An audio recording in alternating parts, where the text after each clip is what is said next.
Hello and welcome back to the Lincoln Loco 3. Hope you're all doing well today. Looking forward to today's episode. And I know you're wondering, Tom, have you lost a game yet this season? The answer, yes, unfortunately we have done. Although, it's actually still been really amazing in between episodes. Let's go through what's happened since you were last here. So you were last here for the 3-1 and 3-2 victories over the Real Madrid B team and Las Palmas. Since then we've played a number of games and gone through winter break. And for the most part, done really well. We started off with a 1-1 draw with Real Oviedo, JD Meakin getting the only goal for us in that game, before we had a very narrow victory over the Valencia B team with Luis Fernandez scoring in the 92nd minute. A bit easier in the next game against Albacete. We won that one 3-0 with some good goals scored there by a whole bunch of players. As you'll see though in that game, both Tapu and Meakin picked up injuries and they have been lingering, which has been a bit annoying. The reason we've lost games, I'm going to say, is because we lost both of those players in that game. We lost the very next game against Real Zaragoza. It wasn't a league game, so we were still unbeaten in the league, but the Copa del Rey first round, we lost to Real Zaragoza, the first loss of the season. We then finished off the first part of the season by beating Leganés 3-2 before going into the winter break. I was very keen to ensure that we didn't lose any momentum over the winter break, so I scheduled 2 friendlies against some really rubbish teams. We won those fairly comfortably, and of course, it didn't work out very well because we drew 2-2 with Alaves, and then we lost our first league game of the season against Castellón 2-1. Very unfortunate. We haven't got back to winning ways since then by beating Lugo, very fortunately, with Jezovic's second scoring in the 94th minute in that game. We're still second as it stands right now, 6 points behind Barcelona B, who are looking to go and win another league title. But we are 4 points clear of Rayo Valladolid, although they have got a game in hand on us, so they might catch us up a little bit. But we are still looking very comfortable for playoffs at an absolute minimum. We are so far ahead of Racing Santander in 8th that surely, at the very minimum, we have to get playoffs. Today, Malaga and Badajoz coming up, but importantly, we're in January, the January transfer window. Now, let's look at the finances. We've got £500,000 in the transfer budget and £54,000 in the wage budget. I need to explain these a little bit, because I know I have explained them in previous episodes, but people might not have seen those since the transfer special last time out when we had only £50,000 in the wage budget and 0 in the transfer budget. Before the very start of the season, I was able to adjust our bonus for completion of the season. I took it down from the middle to the lowest one, and that gave us £500,000 in transfer budget. So that was quite good at the start of the season, trying to save that for January. And we've just had a bit of an increase in the wage budget because I've adjusted the season expectations. I've gone from avoiding relegation to a mid-table finish as a minimum to ensure we get an extra £4,000 or so in the wage budget. So that's where this extra money has come from.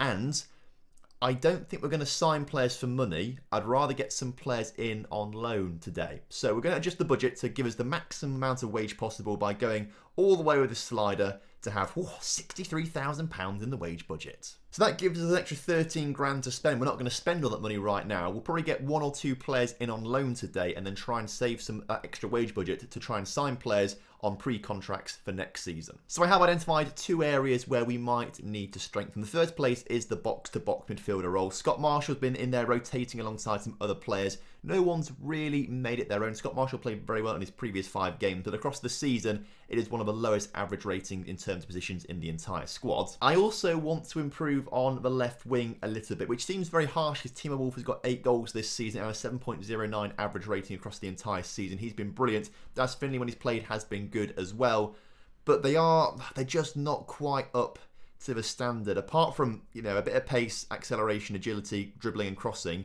there's not much to Timo Wolff's game, unfortunately. I'm sorry to be harsh to you, Timo, but there's not a whole lot. So I think I want to look for a winger and a box-to-box midfielder in on loan. But to ensure we do that, I do want to try and find some players. So on loan, I'm currently looking at centre midfielders listed for loan, available for loan. These are the guys who are available, and ideally, we want a box-to-box midfielder. Now, I'm seeing a guy here from Seville, 4.5 stars current ability. He's on a lot of money per week, and I imagine they're going to want a lot of money per week for him.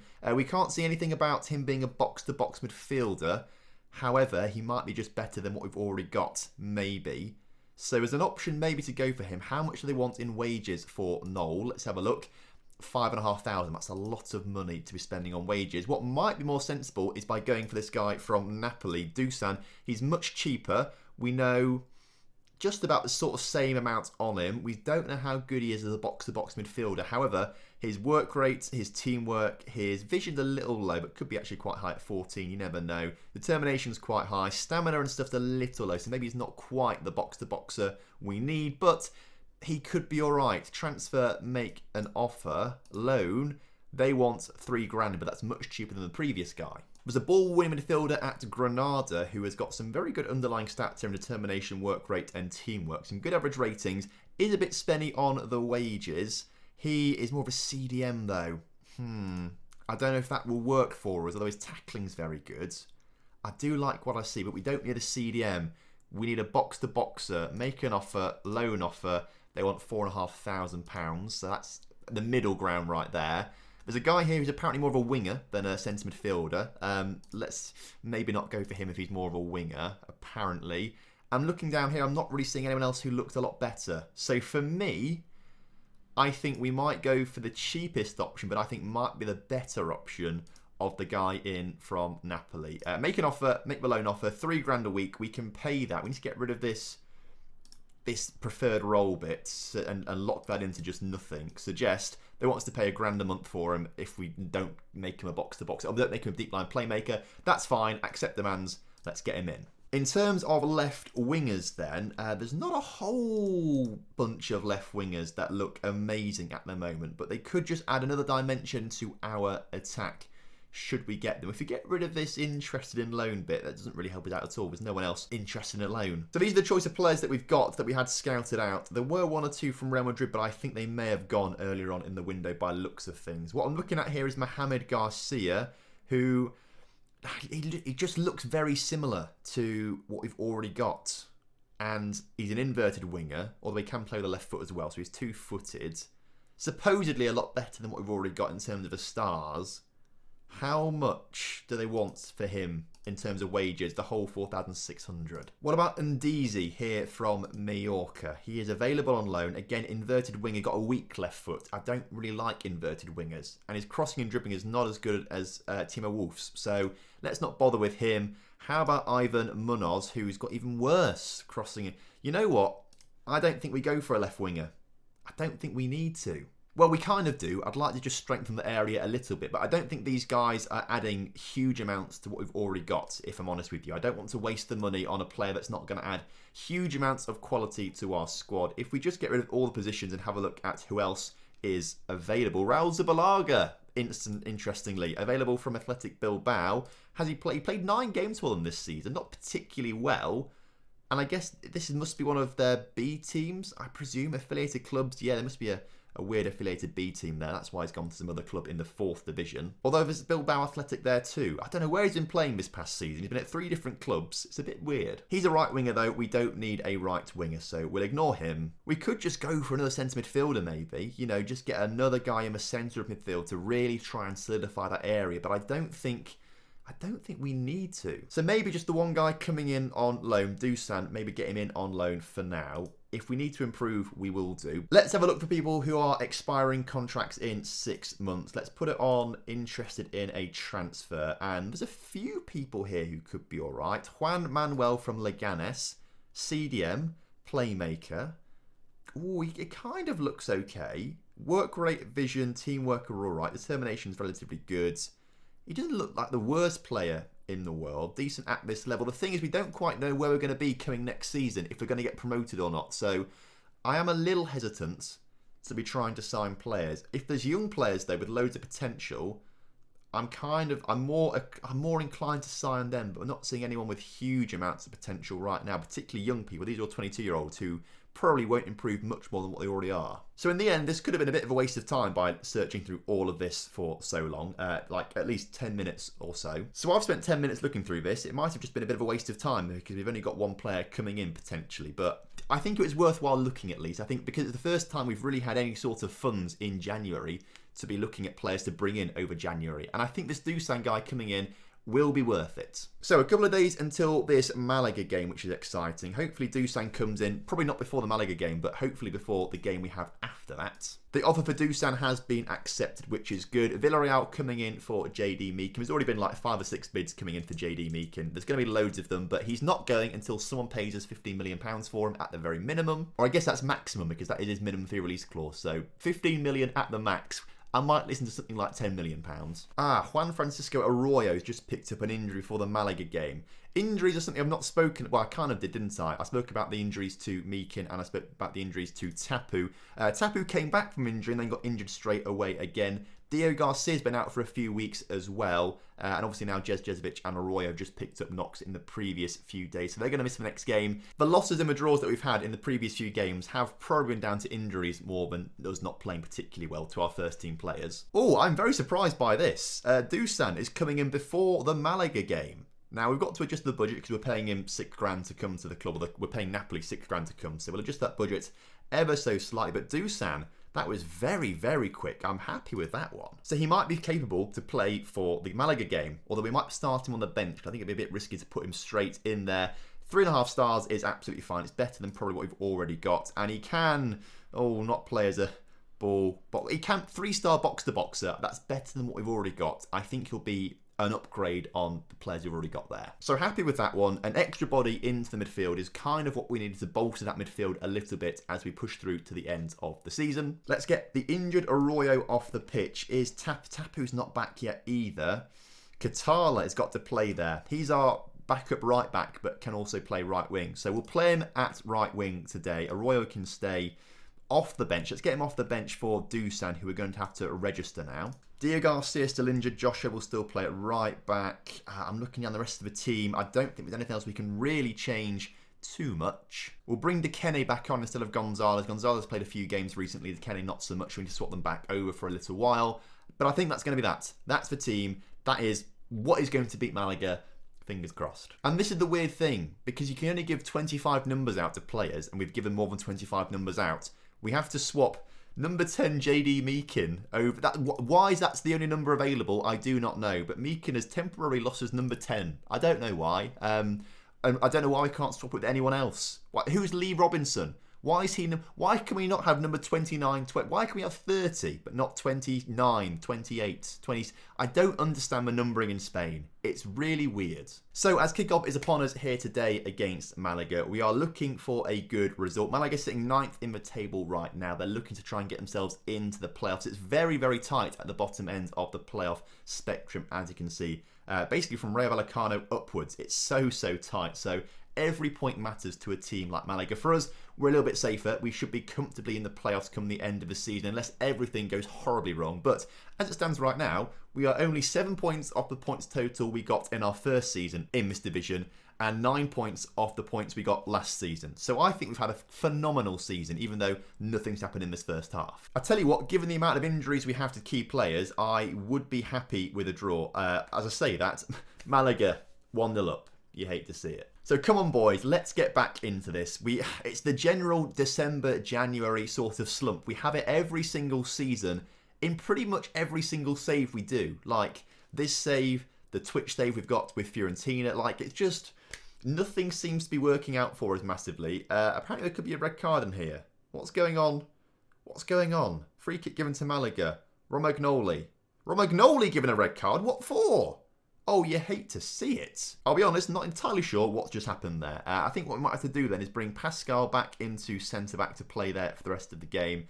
And let's give a debut to Dusan. Let's bring him on as that box-to-box midfielder to help support the back line a little bit. But I think this could be the second league loss of the season now, thanks to a red card and I think 4 key players injured for this one, which isn't ideal. Timo Wolf across to Katala, who, come on, boys, better than this. Oh, I think we might have another red card here. Joshua looked to just jump into that challenge. Yep.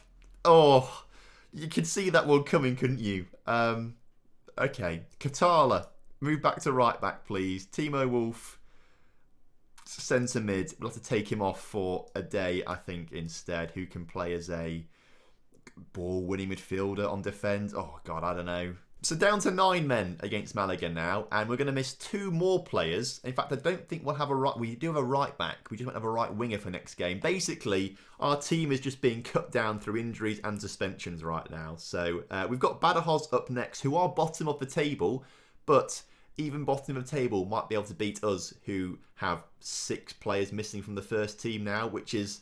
I mean, it's just far from ideal, isn't it, really? As Malaga come forward again, Rubio shoots, Dekene actually makes a good save. All things considered, I think we've done pretty well. To only lose 1-0, despite having 9 men on the pitch, I should say. 9 men. We've had 2 red cards, haven't we? I'm pretty pleased. Also, a record attendance right now, 5,500. That's the biggest attendance I think we've had in this stadium thus far. And they've seen an absolutely terrible performance from the boys. Not terrible. Terrible from 2 players who got themselves sent off. 1 shot from... Well, okay, maybe it is a terrible performance. Defensively, it's been okay, though. Only to concede 1 goal. But there's a chance we might score, though. Fernandez. Oh, if that ball went through, that could have been it. As a day on the ball. Fernandez. Into Raul Jr. Come on, Raul. Oh, if only it was the Raul Jr. of like 2 seasons ago. He'd have buried that. The mystery of Raul Jr. just gets weirder and weirder. Like... He's gone from scoring, 30 goals a season to hardly able to score goals now. I don't know what's changed. It's really bizarre with Raul Jr. But as the clock ticks down, Malaga do win 1-0. Despite everything, I think we probably can be pleased with the results and the way we've played today to an extent. But our second loss of the league season is coming to us right now. It's a big shame, obviously, as Malaga look to try and make it towards the end of this game. And Fernandez clears... Right, if we can counter this beautifully as Raul Jr., come on.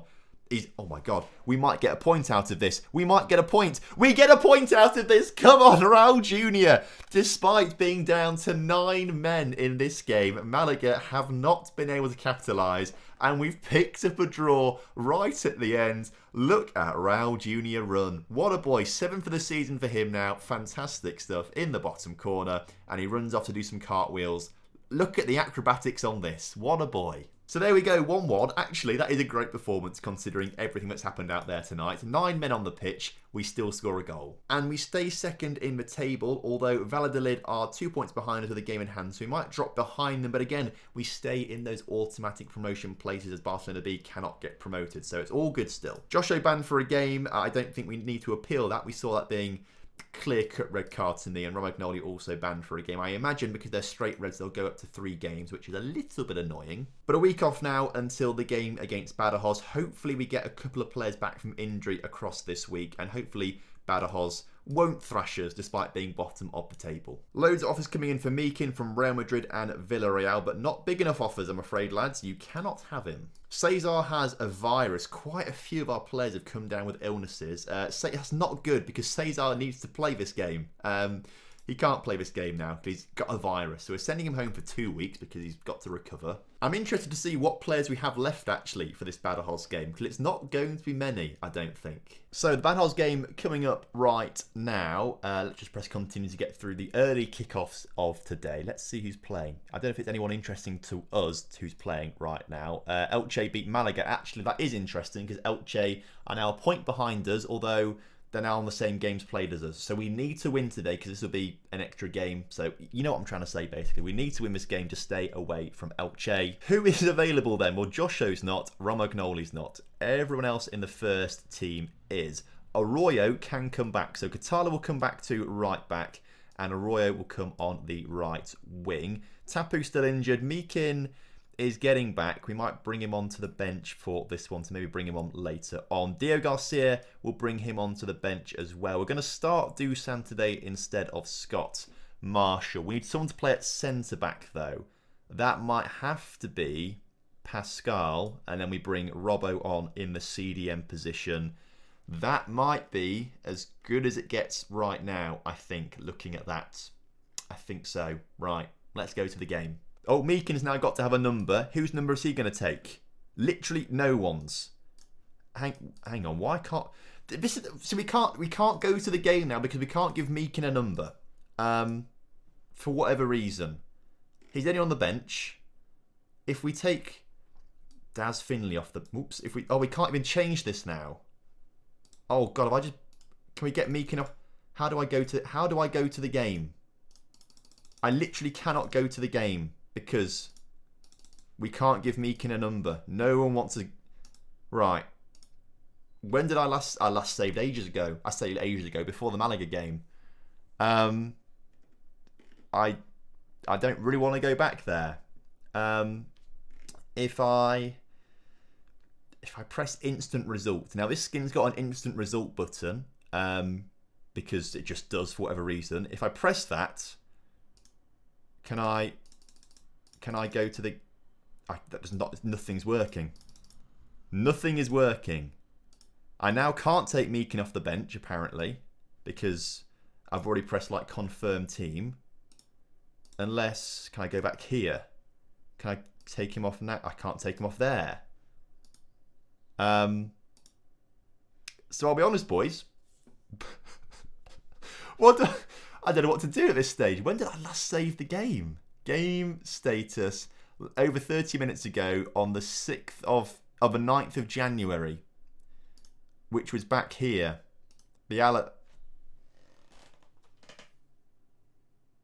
Right.